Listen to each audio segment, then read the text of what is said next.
Hello, Cauvery. Delighted to be chatting with you. Myself and my friend here, Steve Evans. Hi, Cauvery. Good to meet you. Hi, Steve. Hi, Terry. Lovely to be on your show. Thank you.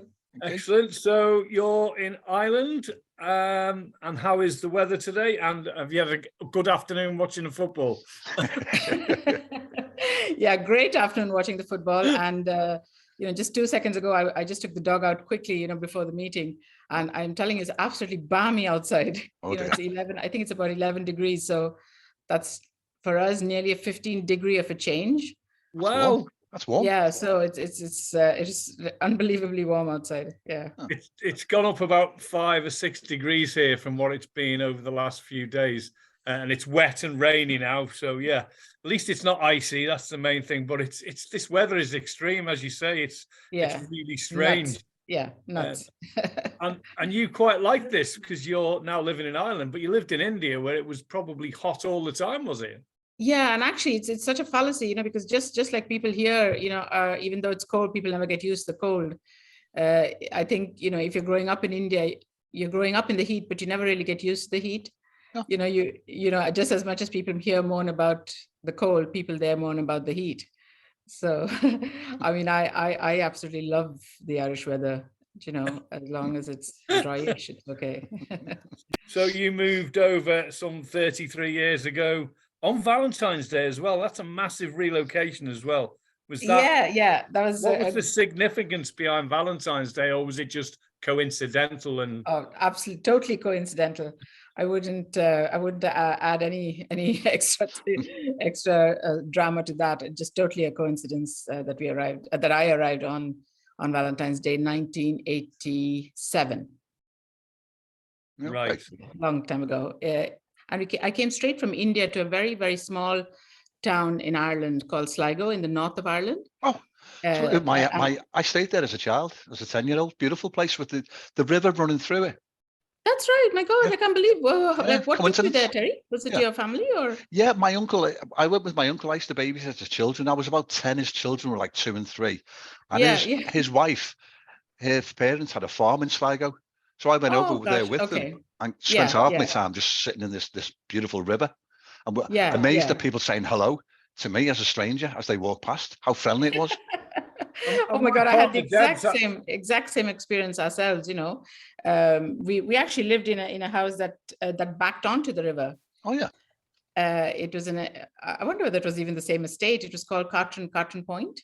I can't remember. It's 50 odd years ago. I remember somebody telling me there was an empty factory beyond the river on Middle Hill that was supposed to be haunted. Right. No, I don't remember this one. There was in the woods at Lough Gill. There was a Korean. I think they made videotapes or music. The old music tapes. Oh yeah. There was a factory there, but that was it. That's all the industry that was there. I mean, it was a very, very, very small town. It was just a sort of an outgrown village at that time, and it was quite a culture shock in reverse, I would say, when I arrived, because I came from Madras, which is now called Chennai, and it had 9 million, a population of 9 million, and I came, landed in Sligo, which had barely 15,000 people. Yeah. So it was a huge change, but we absolutely loved it. It's a small world. My partner Debs is a good friend in Sligo as well. Wow. Also has a farm. How small, how strange is that? Yeah, it's actually a beautiful county. It really is.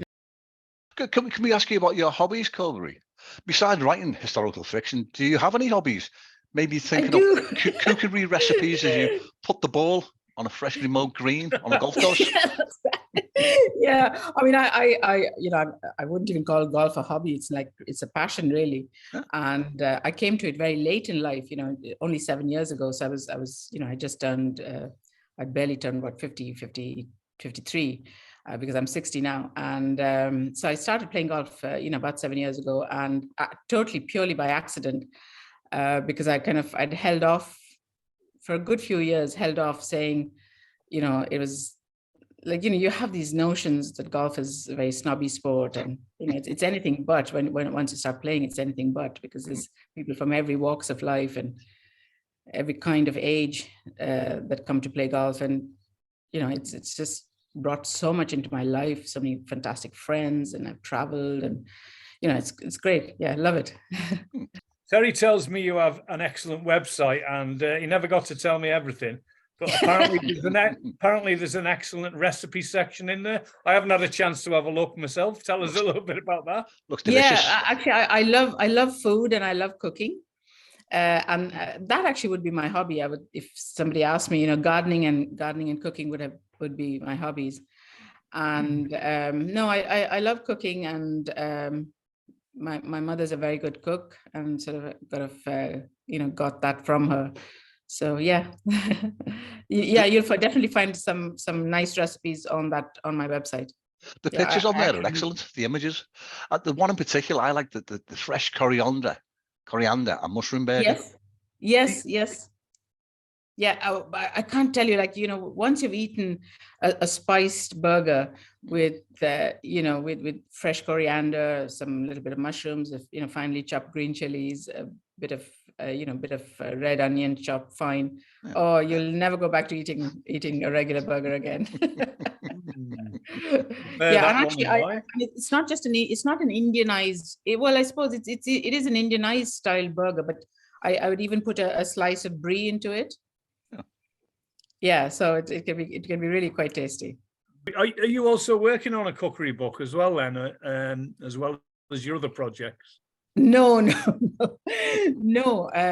unfortunately. Well, I wouldn't say unfortunately, but I think with cookery books, you have to have a massive repertoire of different kind of something new, because there's so many hundreds and hundreds of cookery books have been written, and you actually do have to have something different to offer. And to be honest, I don't. I mean, I sort of I cook everyday kind of food. So no, not a cookery book, but because I absolutely love cooking, I love food, I have always brought food into all my books. And one of those strange things, I've always sort of unconsciously, I found any character that I like in my book, I tend to feed them. And it's just genuinely a very unconscious thing. But even though I've tried not to, it has happened in all my books. Yeah. So it's one of those strange things, isn't it? Well, they're all your children, aren't they? The characters that you create. So yeah. You're obliged to feed them. Yeah. Is your main occupation as a journalistic work? Are you a writer full time? Is that for your living?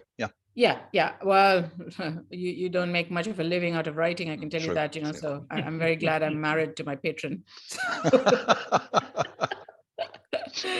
So no, I'm lucky that I don't actually have to write for a living, and that gives you such an incredible amount of freedom, because it gives me a huge advantage. I can take my own sweet time writing my books. I'm only under pressure in terms of deadlines with my publisher, but I don't have to.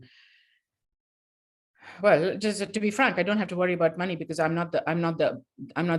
I'm not the main earner in the house. Yeah.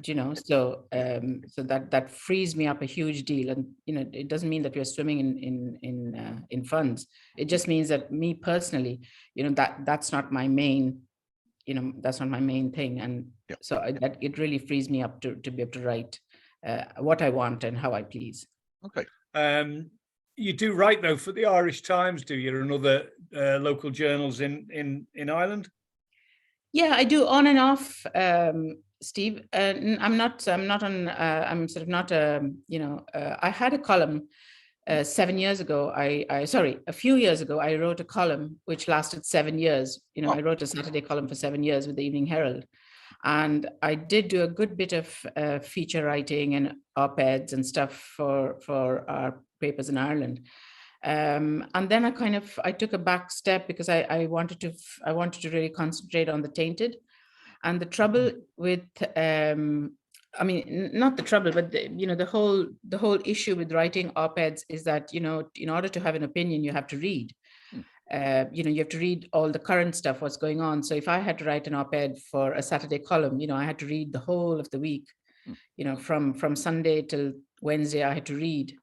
every paper in the world, and as much as I could, a really wide range in order to write an opinion piece about something, and that was just hugely time consuming. So I stopped doing that then a few years ago in order to concentrate on The Tainted. And then I dip in and out then, or, I sometimes might pitch a piece, and, if I'm lucky, it might get taken. And I was very chuffed to write for the Irish Times only this weekend. And I got a full page spread, which is such a thrill. I've never had a full page in a national newspaper before. So I was absolutely chuffed. And, it was received really well. So I'm happy, very happy with that. But in the main, I only write books. That's my main thing is I'm a novelist. Okay. Talk about The Tainted. My brief read so far, it puts me in mind of the excellent Bernard Cornwell's Sharp series.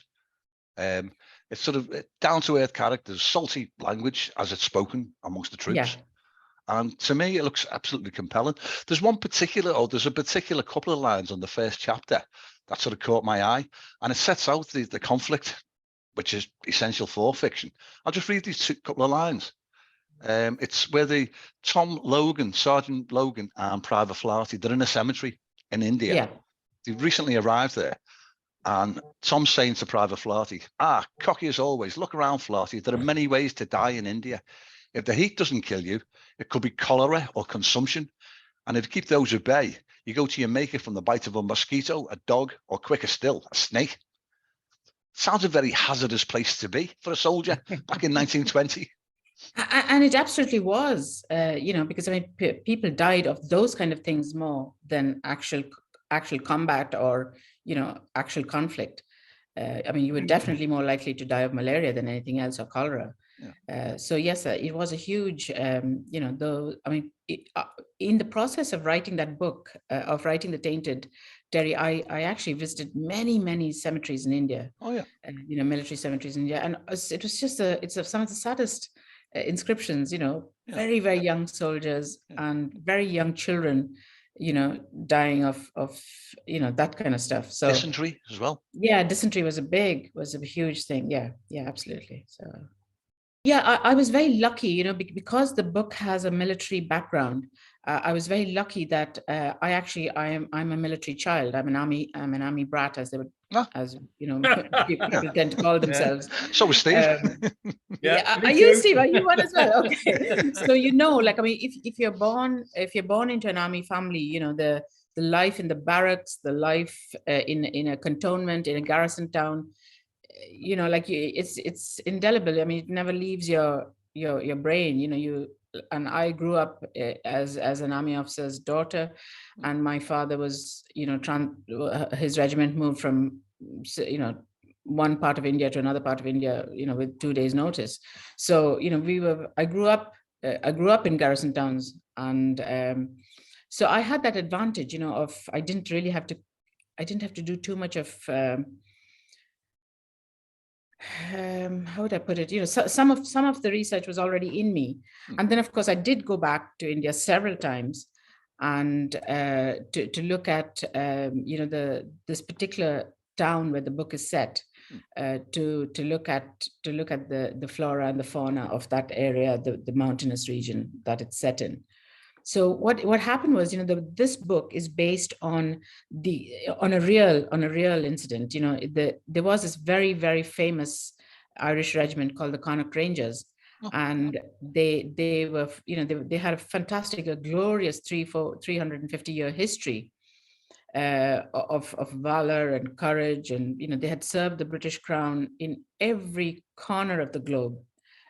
From the Americas to Australia, in every war, from the Napoleonic Wars right up to the First World War. So they had actually been sent to India several times, but one of the times when they were in India in 1920, because of what was happening in Ireland with the Black and Tans and the repression.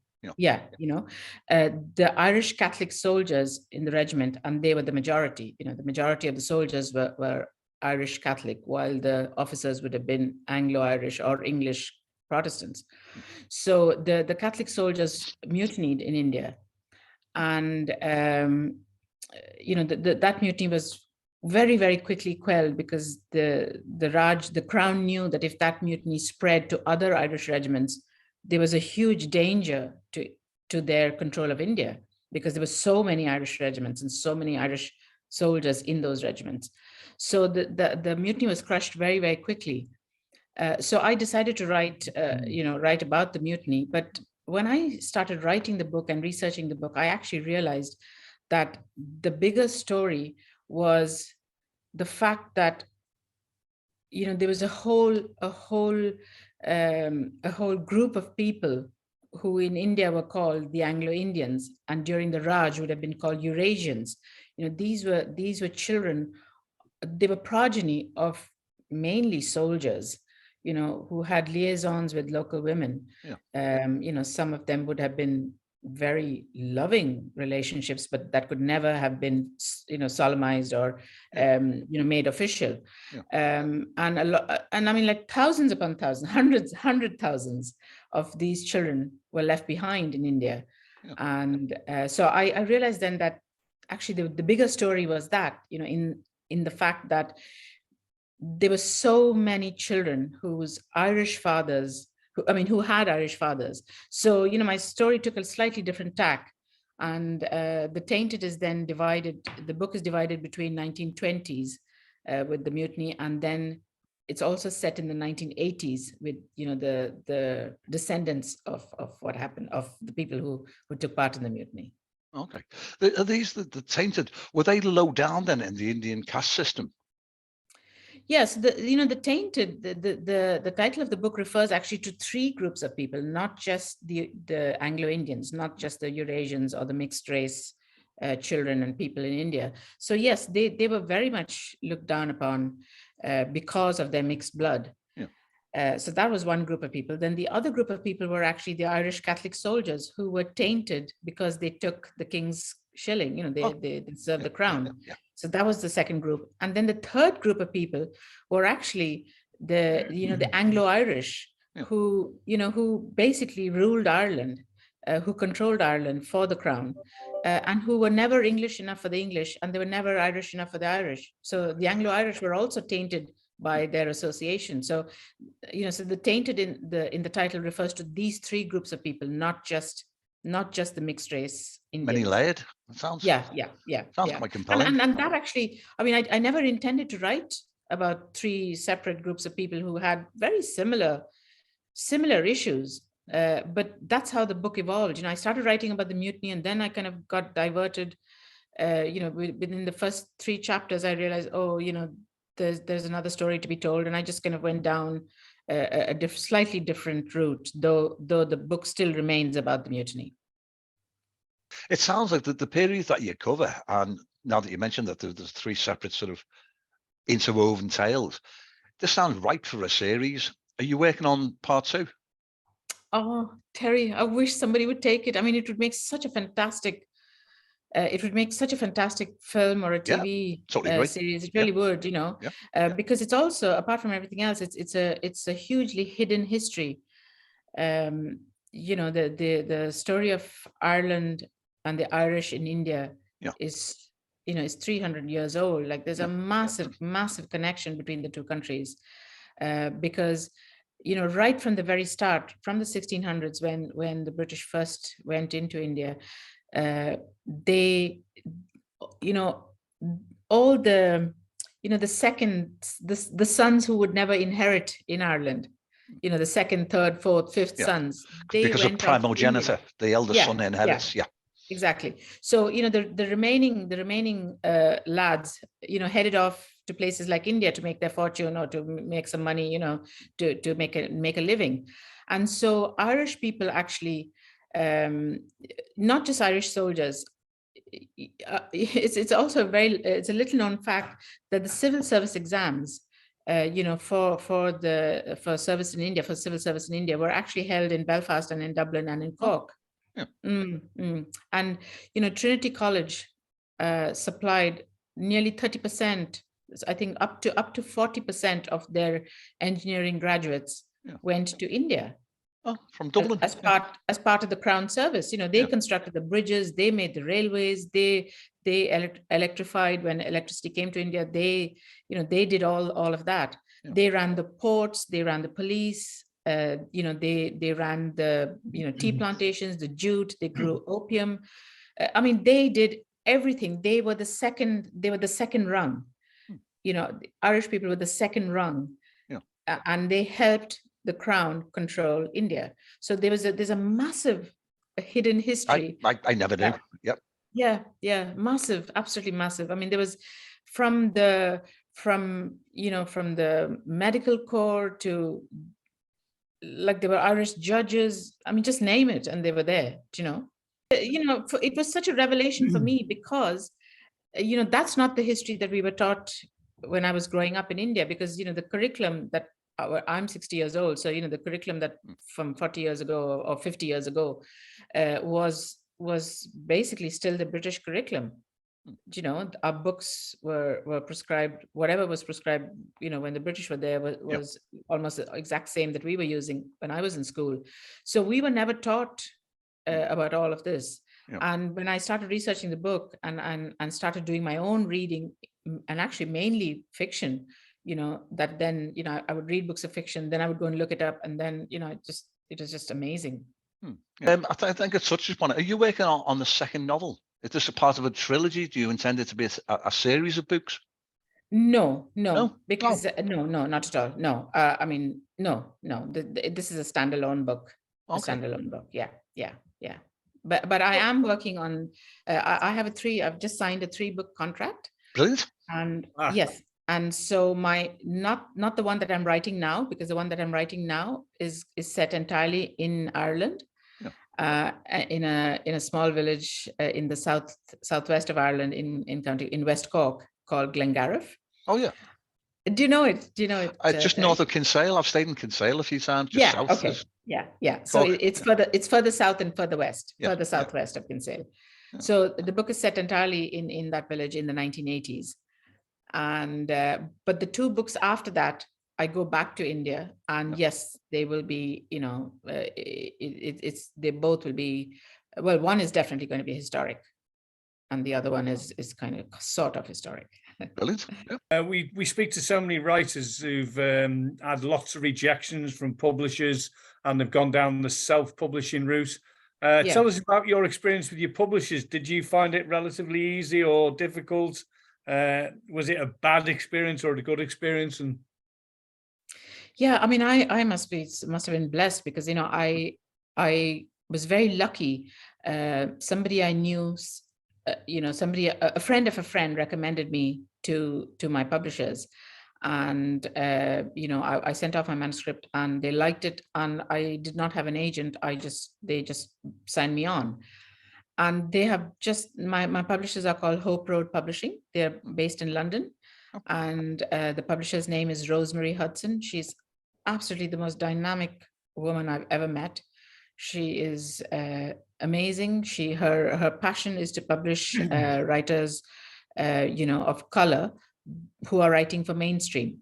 So the writers are niche, but their writing is not niche, if you know what I mean. Yeah. So she's published some amazing books that have won fantastic, big, huge awards, and have done really well. And my experience of it, and what I would say to other writers who are looking around, the big publishers are not always the best. To go to, because most difficult to connect with. And also, you're just a small minnow in a massive pond. Not a pond, a lake. And if you go to a small publisher, when you ring in, it's the publishers picking up the phone. You're not being passed from pillar to post. True, you are their main book. You're not mid-list, which is like the worst fear any writer can have, is to be stuck mid-list. Because Hope Road publishes, up to, maybe 20 titles in the year. So, you are only one of 20. You're not one of, 2,000. That which is what would happen if you went to a huge big publisher. Yeah. So that's great advice. There's loads of fantastic small publishing houses are coming out of the UK and in Ireland. And they, if you look at the awards ceremonies, it's actually almost, in the last 10 years, a good few of the awards have gone to books from small publishers. And you signed with Penguin Books in India originally. Yeah, my publishers, Hope Road, actually sold my rights to Penguin. Wow. So, it can happen the other way around as well. That's the beauty of it. That's brilliant. That's the absolute beauty of it. Yeah. Excellent. But Cauvery, for now, let's say thank you very much, and let's keep in touch and chat again maybe with the next release. I'd be absolutely delighted. Thank you, Terry. I would love to come on and chat about my next book. Yes, thank you. That's a date. Brilliant. Thank you. Thank you. Well, all right. It's a pleasure. Cheers, Cauvery. Thanks now. Thanks, Terry. Thanks, Steve. Thank you.